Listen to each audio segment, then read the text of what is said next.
Bem-vindo ao Café com Cavanha.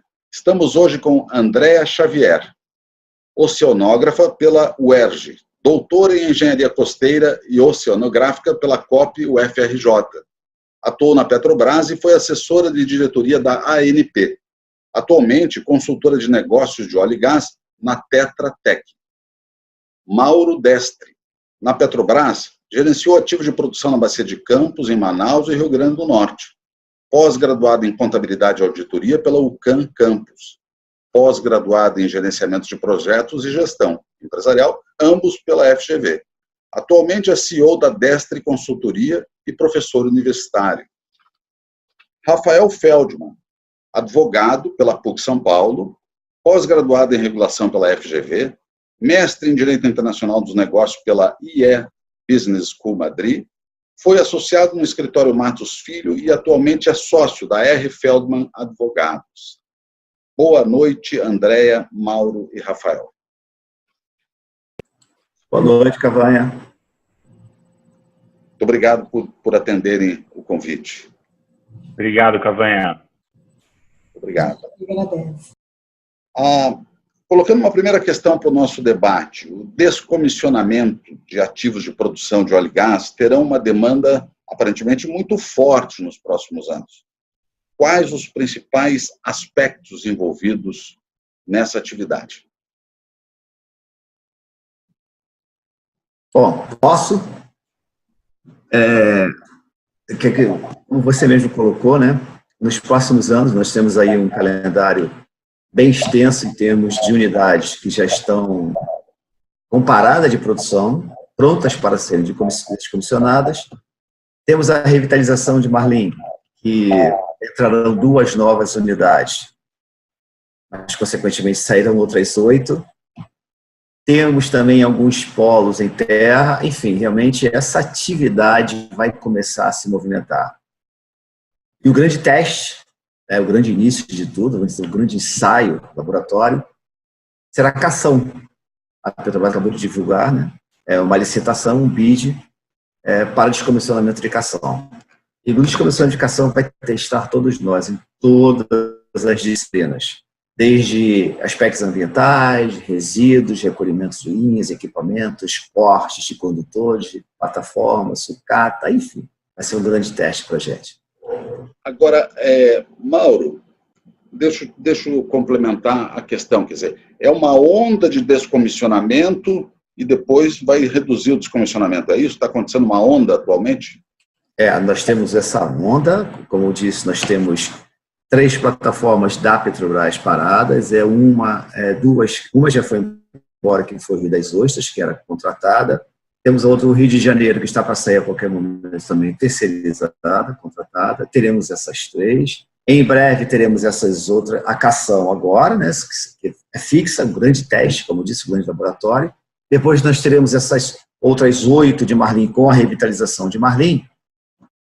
E se Deus quiser, né, eu digo se Deus quiser, por quê?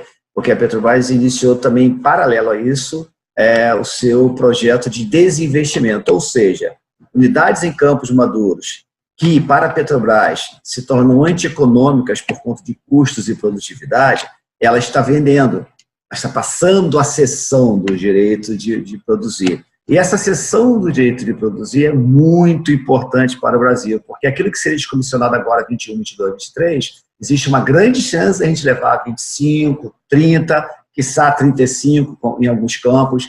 Então, realmente, vai haver esse mix. Nós vamos ter um boom, né, até 2023, 2024, e eu espero que depois a gente tenha um decréscimo mais ou menos até 28, 30, e depois a tendência é começar devagar. Agora, aproveitando ainda, porque essa parte é bem a parte forte do Mauro, né? Depois a gente vai passar em outros aspectos que envolvem certamente o Rafael e envolvem a Andréa com muita intensidade. Mas, Mauro, aproveitando, o que é exatamente esse descomissionamento de cação? Envolve o quê? São fixas? O descomissionamento de cação são, na verdade, cação A, B e C, né? São 3 fixas. E lâmina d'água rasa. Então, como eu disse para você, é mais rasa do que a da Bacia de Campos. Ele vai ser esse grande laboratório. E a licitação está meio que aberta, ou seja, há a possibilidade do vencedor dele trabalhar de algumas formas, dele dele mostrar para os órgãos ambientais que existem algumas possibilidades. Por exemplo, tombar a plataforma ali, no leito marinho, transformar em recife de coral. A comunidade de São Mateus, eu tenho conversado com o pessoal de São Mateus, tem me procurado sobre isso, eles estão assim excitados com essa possibilidade. Esse seria o primeiro laboratório no Brasil, né? Para São Mateus seria um grande ponto turístico, pela lâmina d'água, de mergulhos, etc., reprodução de peixes e outras mais. Mas o vencedor também vai ter que fazer o seu VTE. É melhor tombar ou melhor recolher, trazer para a terra e vender essa sucata? Então, várias possibilidades no entorno, além de a gente testar, como disse, todas as disciplinas envolvidas. São disciplinas de barco, são disciplinas de engenharia, corte, limpeza de plataforma, corte. Olha, os barcos que nós não temos aqui, que terão de vir para fazer esse trabalho, como é que vai ser essa parceria das empresas brasileiras com empresas internacionais? Então, é um senhor laboratório. Eu confesso a você que eu mesmo estou muito excitado com esse laboratório, várias empresas procurando, eu tentando ajudar daqui e dali, eu acho que vai ser excelente. Esse vídeo foi excelente para o país se preparar para o que vem aí. Andréia, por favor, e a questão do monitoramento de biota durante o descomissionamento? Explica para a gente exatamente o que é isso. Então, vamos lá, por partes. Está me ouvindo bem? Então, o que eu queria dizer antes de mais nada é que essa questão do ambiente vai variar muito de lugar para lugar, a gente vai ter cenários muito diferentes. Então, essa indicação é muito com águas muito rasas, né? E não é onde está, quer dizer, desculpa, no Nordeste a gente tem muita coisa similar a essa. Então vai ser um bom exercício para o que a gente vai ver no Nordeste, por exemplo, Sergipe, Rio Grande do Norte, né? Mas já quando a gente vai para águas mais profundas, a gente vai ter cenários muito diferentes. Então o que a gente vai encontrar em águas rasas em termos de biota vai ser bem distinto, entendeu? O ambiente. Mas a gente vai ter em águas rasas, principalmente, ocorrência de rodolitos, né, que são algas calcárias e que têm crescimento lento, etc. e tal, tem um valor ecológico muito grande, né, e são objetos de atenção, já são objetos de atenção dos órgãos ambientais, especificamente do IBAMA, né? Assim como os corais de águas profundas. Você vai ter essa questão em algumas regiões, como no caso de Marlim, né? Então, esse é um dos aspectos, né, ambientais. E, enfim, eu continuo aí ou você quer que a gente... Não, vamos voltando. Deixa eu aproveitar e inserir o Rafael na conversa, né? Rafael, a questão de regulação, ANP, IBAMA, o Brasil hoje está num momento seguro, jurídico, nesses aspectos regulatórios e de meio ambiente? Olha, Cavanha, eu acho o seguinte, durante muito tempo, seminários de descomissionamento, as discussões que a gente foi acompanhando aí ao longo dos anos, as pessoas sempre falavam, não, o Brasil, eu já ouvi isso, um senso comum sobre isso, que é, o Brasil não possui legislação de descomissionamento, o que não é verdade. Nós temos hoje já algumas normas, eu quero passar aqui a respeito de duas especificamente, mas assim, já existe, de alguma maneira ou de outra, tanto dentro da ANP quanto dentro do IBAMA, algum regramento sobre descomissionamento de instalações. Não, assim, seria mentira a gente dizer aqui que não existe nada. Um ponto, e eu gosto de usar um paralelo com o processo de licenciamento ambiental, é porque, assim, na medida em que as coisas e as experiências elas vão, vamos dizer assim, sendo executadas, né, a legislação vai sendo aprimorada. Por que eu quero dar esse exemplo do licenciamento ambiental? Porque, assim, o licenciamento ambiental ele surgiu nos anos 80, lá com a Política Nacional de Meio Ambiente, em 81, depois, especificamente, também a Constituição aprimorou isso, vieram normas estaduais, mas, assim, ele era um processo moldado àquela época. Foram vindo novos projetos de infraestrutura, o Brasil foi se aprimorando, veio, vamos dizer assim, veio a lei do petróleo, veio, né, privatizações, e a legislação foi acompanhando isso. Então, eu acho que olhando isso para uma maneira macro, mas colocando agora para um olhar micro do descomissionamento, eu acho que vai acontecer isso, é natural. A gente já tem alguma legislação, ela já traz esse tipo de provisionamento, vamos dizer assim, e na medida em que as experiências vão sendo colocadas, como o Mauro falou, o André falou também, a gente vai aprimorar a legislação, é normal, é um processo de aprendizagem, vamos dizer assim, né? Eu acho que é esse caminho. E me diga uma coisa, quer dizer, é uma obrigação do licenciamento, é isso? Como é que funciona? Vai haver uma licença obtida para fazer o descomissionamento, e aí? Mais ou menos, Cavanha, mais ou menos. Eu acho que, assim, no âmbito regulatório, né, a despeito de aí algumas outras normas, a principal norma que todo mundo gosta de mencionar é a resolução da ANP A27 de 2006, né? Já é uma resolução que fala de desativação de instalações, e a gente sabe que é uma resolução aí que está em fase de revisão, né? Já existe um grupo de trabalho dentro da ANP revisando, enfim, discutindo, o próprio IDP está super envolvido, a gente sabe de vários grupos acadêmicos, assim, não é novidade para a indústria que esse processo está sendo revisado, né? Então, existe já obrigações, né? Entrando um pouco nos meandros da regulação, assim, existem já obrigações específicas, não só por essa resolução em si, mas quando a gente pega os próprios contratos de concessão, né? Eles já têm ali disposições específicas sobre o chamado do Programa de Desativação de Instalações, né? Então, não é, assim, é uma obrigação, vamos dizer, regulatória já atender aos comissionamentos. Não é novidade para ninguém, não é mentira que isso vai acontecer. Quanto ao licenciamento ambiental, vamos dizer assim, como você está falando aqui, o IBAMA, ele tem uma instrução normativa também, tá?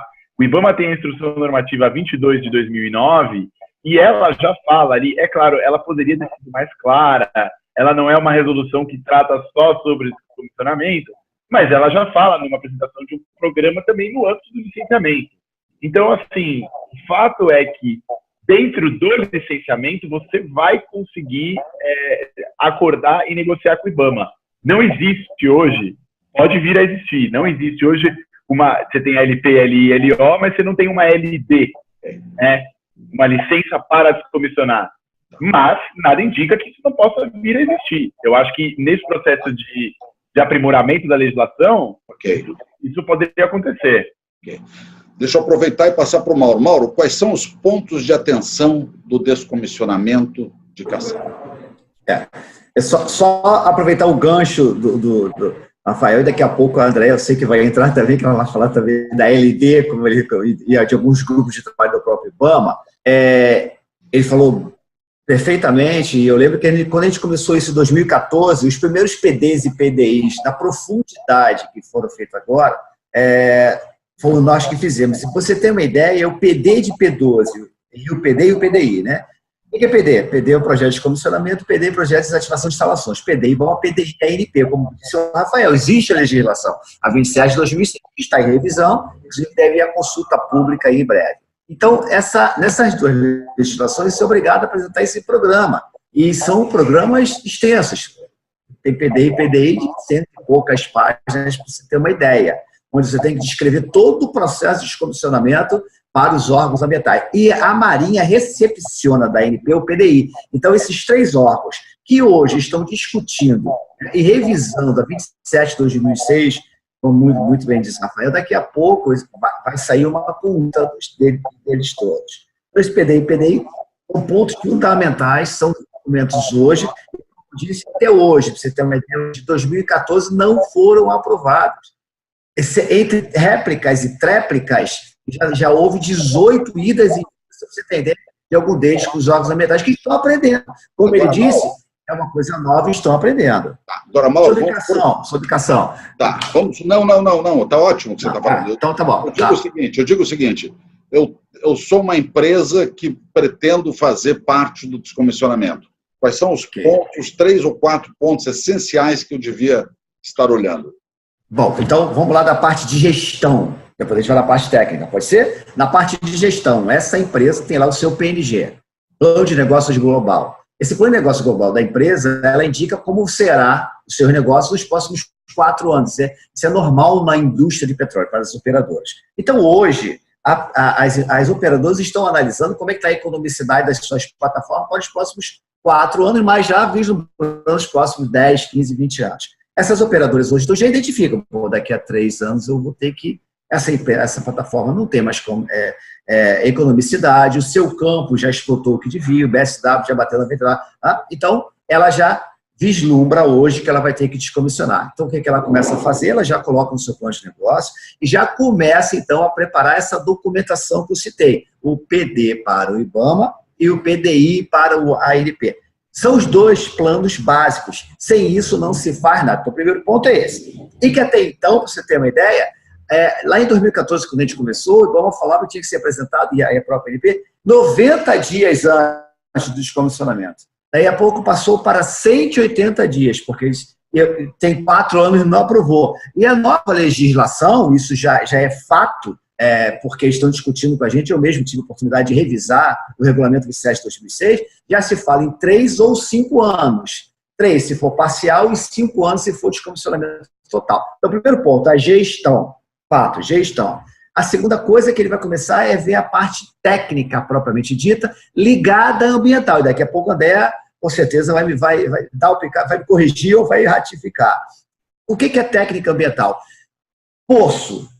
Vamos falar de poço? Então, nós temos 4 grandes vertentes. Poço. A operadora tem que seguir o SGIP. Esse SGIP, que é o regulamento da ANP, esse cara que diz como tem que abandonar o poço. 2 barreiras, 3 barreiras, vai ter que ter monitoramento ou não, etc. Então, não há, eu vou dizer assim, não há fato novo. O fato novo é que daqui a pouco pode surgir alguém com uma tecnologia que reduz o tempo de abandono de 90 dias. Rezemos por isso. Beleza? Aí depois nós partimos para o que está no leito marinho, o seabed, como o pessoal costuma dizer, no leito marinho. Aí nós temos lá todos os equipamentos, aí temos a ANM, plain, plat, manifold, as linhas flexíveis, os seus umbilicais, os cabos elétricos, e os dutos rígidos. E aí vai começar a ser caso a caso. Aí entra muito da discussão, onde a gente usa demais a Andréia, grande especialista nisso, né? Para a gente ou vai convencer não, mostrar tecnicamente que, por exemplo, duto rígido, hoje já existe um consenso de que ele vai ficar no fundo, que é pior para o leito marinho, para tudo mais, eu retirar o duto rígido. E o flexível ainda é um meio termo. Em muita parte eu vou ter que tirar, e muita parte eu vou ter que deixar. Aí subir, só para finalizar, subir, eu tenho a plataforma. Eu estou falando de SS por enquanto, daqui a pouco eu falo da fixa. A plataforma, se eu desconectar o riser, o que eu vou fazer com o riser? Se eu vou tirar, se eu botar no fundo do mar, eu pego a cabesteira, lanço nela, pego o rebocador e vou embora com ela. Onde o leilão disser. Problema, coral-sol. Isso que a Andréia vai dizer daqui a pouco, ela explica o que é melhor o coral-sol. O problema é coral-sol. Fixa, eu vou decidir, eu vou arrancar tudo, até que profundidade eu tiro, eu faço recife de coral, ou eu levo embora e transformo em sucata. Então, os pontos-chave são a gestão, PDI e PDI, ponto técnico, poço, SGIP, linha, submarina, SGSS, outro regulamento, e topside, coral-sol. E, Andréia, do ponto de vista do meio ambiente, quais são os pontos de atenção?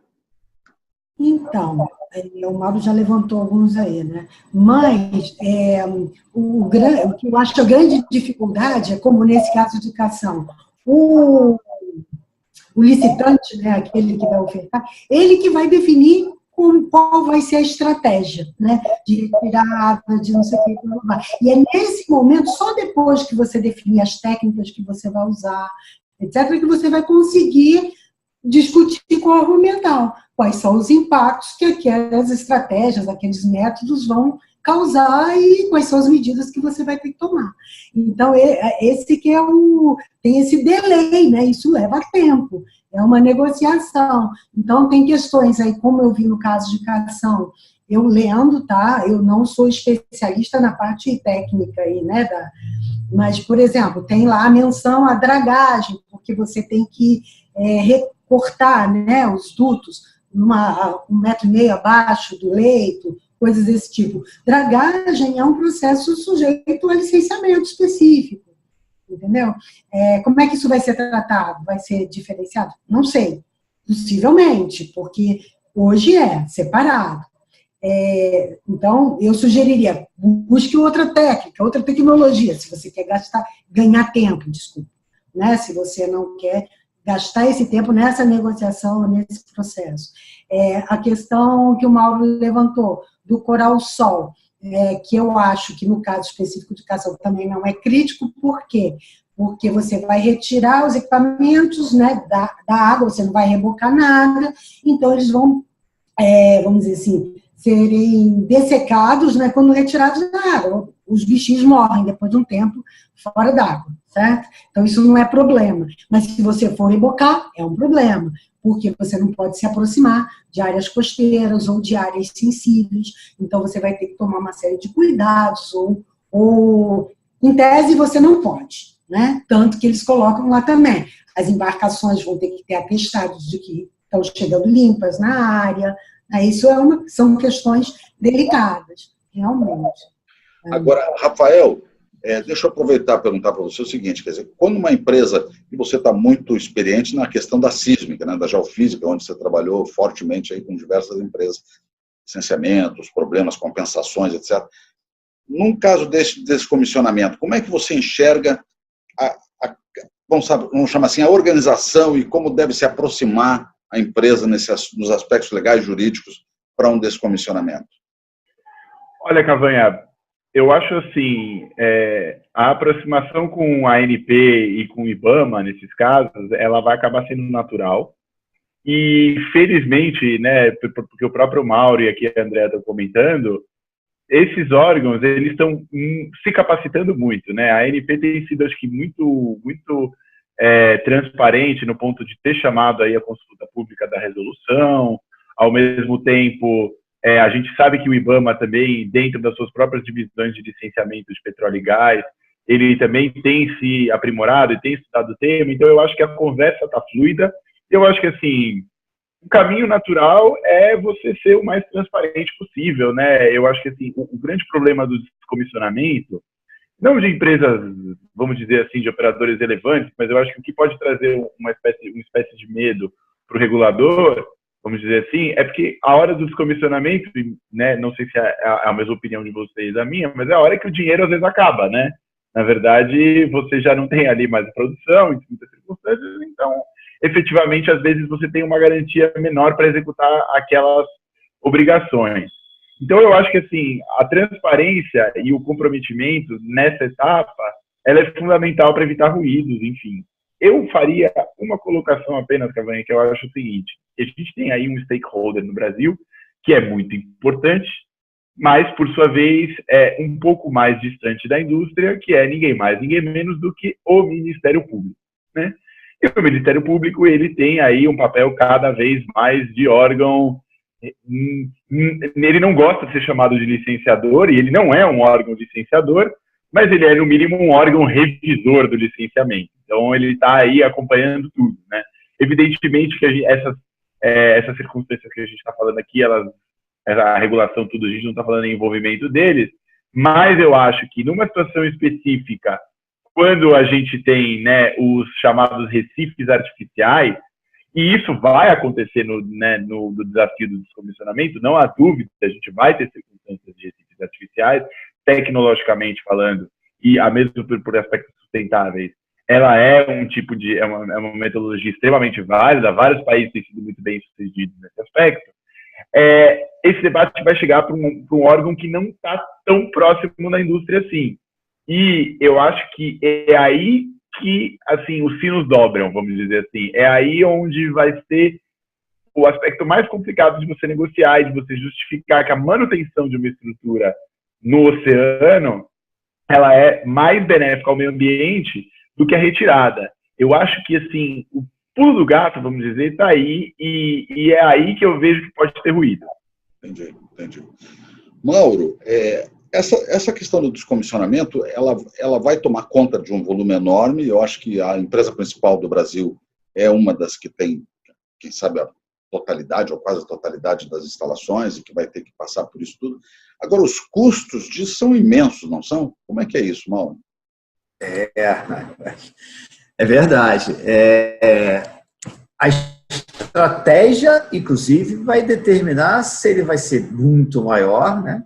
As autorizações, como disse muito bem o Rafael, o MPF, ele não é um órgão regulador, mas ele tem poder de polícia, inclusive, certo, Rafael? Depois você me corrige se eu estiver errado, né? e com esse poder ele pode atrapalhar algumas estratégias a depender de algum stakeholder, por exemplo, digamos que uma colônia de pesca, que no Brasil não é tão forte como no Mar do Norte. O Mar do Norte é a segunda atividade, né? Então, tem que estar muito bem concatenado o que eu vou descomissionar, o que eu vou deixar lá embaixo, ou, por exemplo, a profundidade que as redes passam. Então, tem tudo isso. Então, esses custos, um custo inevitável, mas que a indústria de petróleo está desesperada, várias empresas de tecnologia tentando fazer o possível para baixar, é o custo do abandono. Inevitável. Aí nós partimos para a segunda parte, estou vindo de baixo para cima, mas nós partimos para aquilo que está ali depositado no leito marinho. Vai haver essa queda de braço, Rafael colocou bem, e a Andréia conhece muito bem isso, entre eu deixo o manifold ou eu retiro o manifold? O manifold já tem uma conectividade com a vida marinha, já está totalmente conectado com a vida marinha no seu entorno, ou eu retiro? Mas qual é o problema de deixar? Como é que vai ser a deterioração dele no tempo? Né? Ele é biodegradável?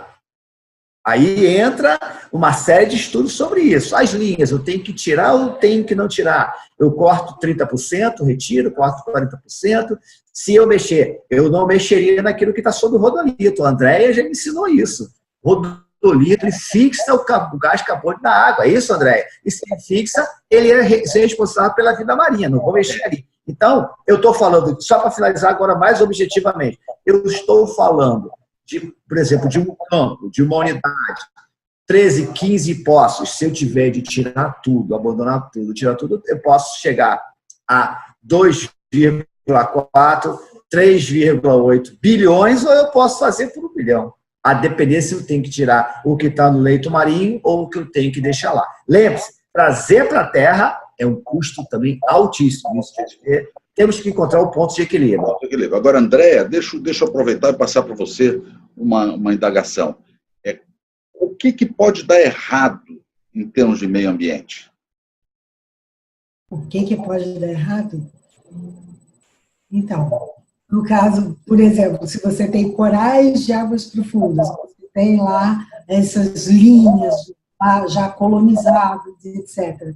É uma situação dessa. O que fazer? Se você puxar, você vai arrebentar, né, com áreas extremamente sensíveis, etc. E tal. Se você deixar, você também pode ter um risco de algum vazamento, de alguma... Então, é um jogo mesmo, é o grande pulo do gato. Aí vai ser o que pode deixar, o que tem que tirar. Mas hoje se fala muito também, quer dizer, pelo menos o órgão ambiental, nesses eventos que eu tenho ido, eles falam muito na questão da política nacional de resíduos sólidos e tratam que, tipo, é lixo, você não pode deixar nada embaixo, né? O princípio é retirar tudo. E essa é a grande negociação toda que vai existir. Esse realmente por isso estão sendo desenvolvidas essas ferramentas, né, de ponderar esses diversos aspectos, econômico, ambiental, social, inclusive, para poder tomar essa decisão. E a questão dos resíduos também, né, onde a destinação final desses resíduos é um outro calcanhar de Aquiles, mas que os volumes são grandes, são significativos, né, não são pequenos, né? Eu não sei dizer, mas acredito até que o mercado se acomode e crie estratégias para isso. Mas eles vão ter que gerar certificações, coisas do gênero, e não sei se estão preparados a certificar. Né? Agora, uma vez, André, que está feito um plano e está aprovado com a ANP, aí não tem nada que dê errado, ou ainda assim tem o que possa dar errado? Não sei, sempre pode, né? Tudo existe algum risco, sempre pode. Mas eu acho que tanto o IBAMA quanto as próprias a indústria mesmo, ela está mais madura, né? Sobre essas questões ambientais, etc. E tal. O IBAMA, como o Rafael está bem mais qualificado, entende do que está falando, etc. E tal. Então, quando a decisão se chega a uma decisão, assim, existe uma certa segurança.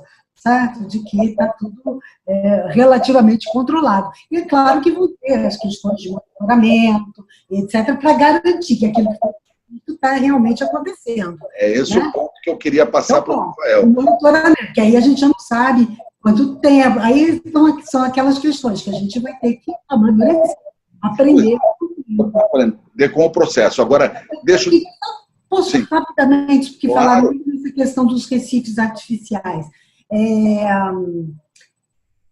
Eu não tenho tanta certeza que isso realmente acontecer. Não acho impossível, não. Mas o que acontece também existe licenciamento específico para instalação de recifes. Uma possibilidade é se definir áreas de sacrifício, onde você vai definir, essa região aqui vai ser uma região destinada a isso, e aquela região todo mundo vai lá monitorar, cada um faz a sua parte, pode ser em conjunto, vários operadores, alguma coisa do gênero. As coisas podem evoluir para isso, né? Mas são só conjecturas por enquanto. Agora, Andréia, passando para o Rafael, a seguinte questão. Rafael, o que se pode fazer do ponto de vista jurídico legal preventivamente e o que se faz do ponto de vista jurídico legal reparativamente, se pudesse usar essa palavra, caso aconteça algum problema ambiental ou de acidente ou de coisas dessa natureza? Tá. Eu acho que, assim, preventivamente, Cavanha, vamos dizer assim, né, o que poderia ser feito a legislação não fala isso, mas a gente sabe que é assim que funciona na prática, né? Quão mais transparente e quão mais proativo você melhor é a maneira como o regulador te vê. E isso vale tanto para a ANP, quanto para o IBAMA, quanto para órgãos públicos em geral. Acho que, assim, quão mais transparente e quão mais organizado você ou quão mais disposto a se, enfim, vamos dizer assim, a agir, né, eu acho que isso pesa bem pro seu lado. Os princípios da legislação ambiental, regulatória em geral, vão dizer isso também.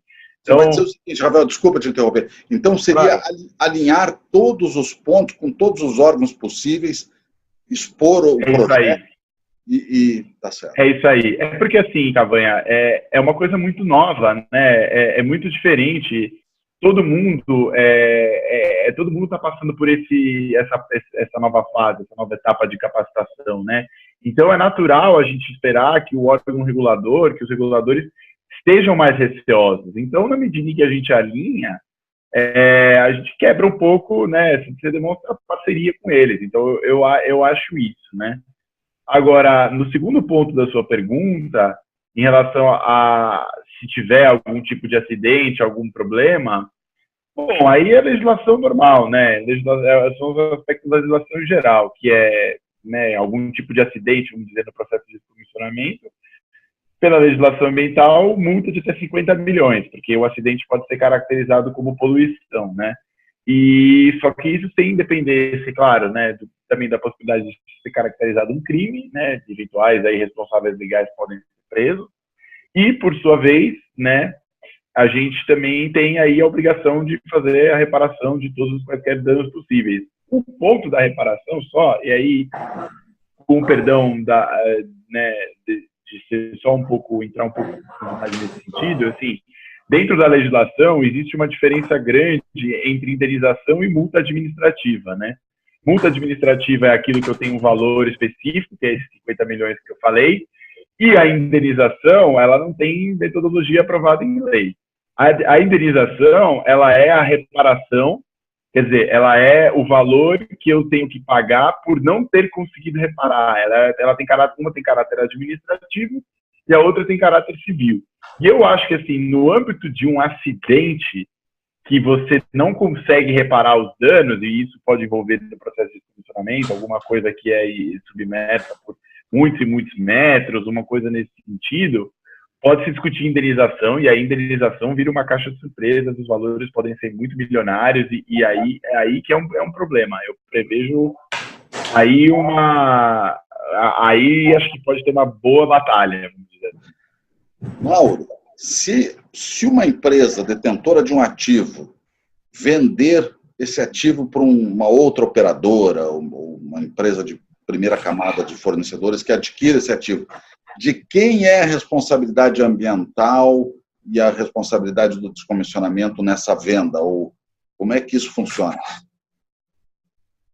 Muito obrigado pela pergunta.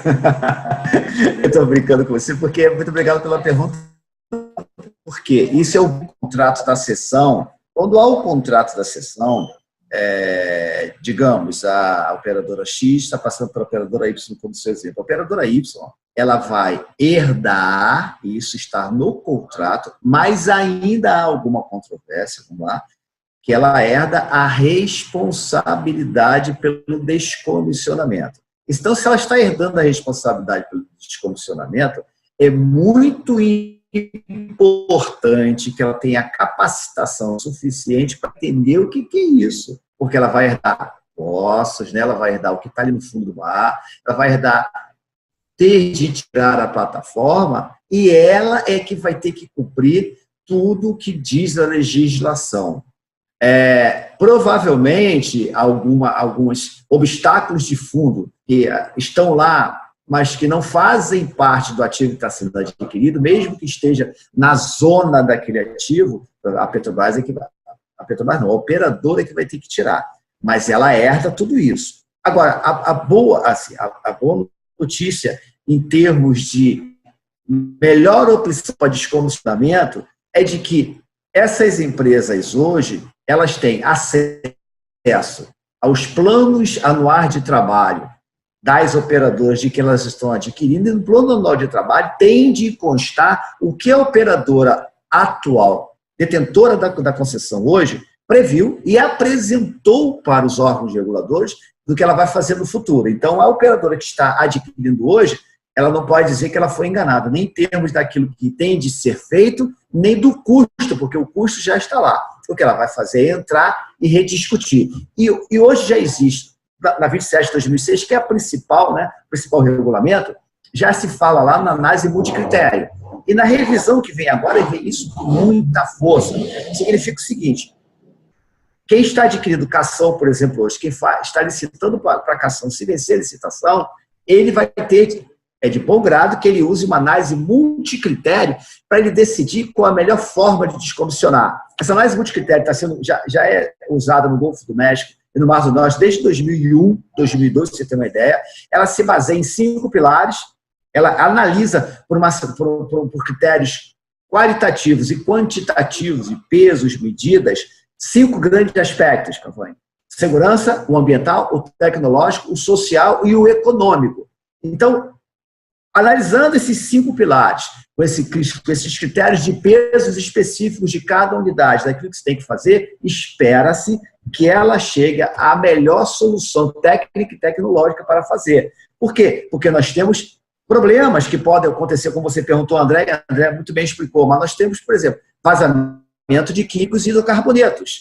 Então, se esses caras vazarem, essa análise multicritério, provavelmente ela fez uma análise de risco para isso, tem que ser feito, de que entre o Rafael, a parte do Rafael, a jurídica, né, acionando, cobrando multas e tudo mais. Produção de ruídos marítimos. A depender do local onde vai ser feito o descomissionamento, vai ser uma rota de golfinhos, de baleia. Esses ruídos podem afetar esse pessoal e impedir que isso aconteça. Enfim, existem vários pontos que têm que ser levados em consideração. A análise multicritério vai ajudar, tá? Nesse ponto. Outro ponto importantíssimo, se tiver o T-norme, como a gente chama, né? Que é um resíduo oriundo de sulfato de bário, sulfato de estronço, que tem na produção e que é radioativo. E nós sabemos que não tem solução para rejeito radioativo. Nas indústrias atômicas também não tem para o que vem da indústria de petróleo. Só tem uma solução para mim: bota no container e manda para a Lua, manda para Marte, que na nossa terrinha ainda não há uma solução. Tá bom. Vou lançar um desafio para os 3 colegas. E, portanto, vocês, se puderem, darem 2 recomendações do campo de entendimento de vocês para quem vai fazer o descomissionamento e voltado para a cação. 2 recomendações do ponto de vista legal, Rafael, jurídico legal, do ponto de vista meio ambiente, Andréa, e do ponto de vista de gestão e de de engenharia, vamos chamar assim, o Mauro. Pode ser? Primeiras damas. No caso de educação, me chamou a atenção, quer dizer, chamou a atenção, não é fato, né, que eles mencionam lá também um período, né, em que não vai poder ocorrer alteração, porque isso está numa instrução normativa do IBAMA, né, de 2011, que tem realmente períodos de restrição, porque está próximo de áreas de vai ter considerada, né, vai ter um custo aí, né, o barco mobiliza, desmobiliza, como é que vai ser isso? Eu não sei o tempo, então isso é um ponto que eu acho que é importante para quem vai trabalhar com isso. Outra, é mais ou menos na linha do que o Mauro falou, pode haver realmente até algum tipo de monitoramento demandado a depender dos impactos que forem mapeados, né, você vai poder, pode ser exigido algum tipo de monitoramento durante a atividade. Se ela for muito intensiva, em ruído, etc., em movimentação, quem sabe, e com uma duração longa, né, pode ser exigido algum monitoramento de biota, coisas do gênero. Eu tenho essa expectativa. Obrigado. Fora o resto, a gente já falou aqui, não vou repetir. Tá bom. Rafael, duas considerações, duas recomendações do ponto de vista jurídico legal? Bom, Cavanha, a primeira, eu falei um pouco a respeito, né?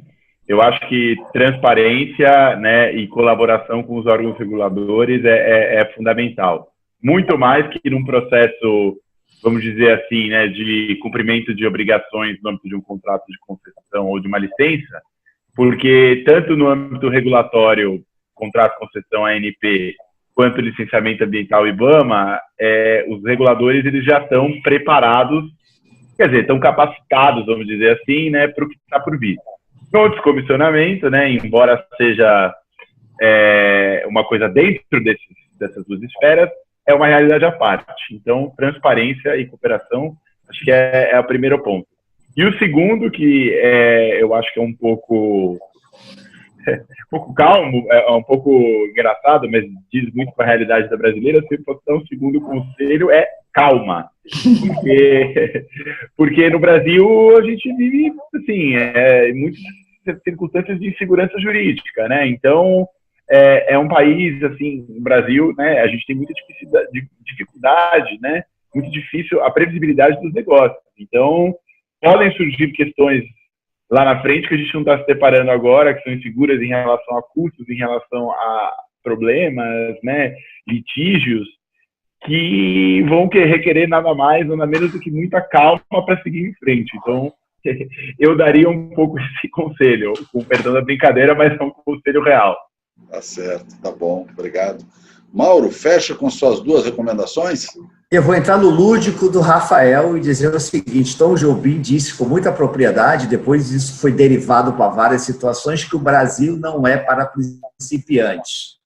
Opa! E descomissionamento não é para principiantes. Então, os dois conselhos são: é um projeto de descomissionamento educação, é um projeto que a gente chama de EPRD, Engenharia, Preparação, Remoção e Disposição. E, meu amigo, dessas 4 palavrinhas, o que tem que ter por trás de experiência de gente que sabe fazer isso, eu sugiro que quem vai licitar se cerque dos melhores nesse primeiro momento. E o segundo conselho é análise multicritério. Não deixe de fazer uma análise multicritério, que mesmo a Shell, no seu famoso caso de Brent, fazendo uma análise multicritério que eles entenderam se é melhor possível, houve problemas. Então, 2 conselhos: PRD, Engenharia, Preparação e Remoção, com os melhores que vocês conseguirem, e uma análise multicritério muito bem feita, que a análise multicritério vai te dizer, por exemplo, Recife de coral, ou arrancar e levar para a terra e cortar. Brasil não é para principiantes.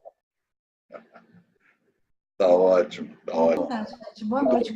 Muito obrigado e boa noite a todos. Muito obrigado. Obrigado. Valeu, pessoal.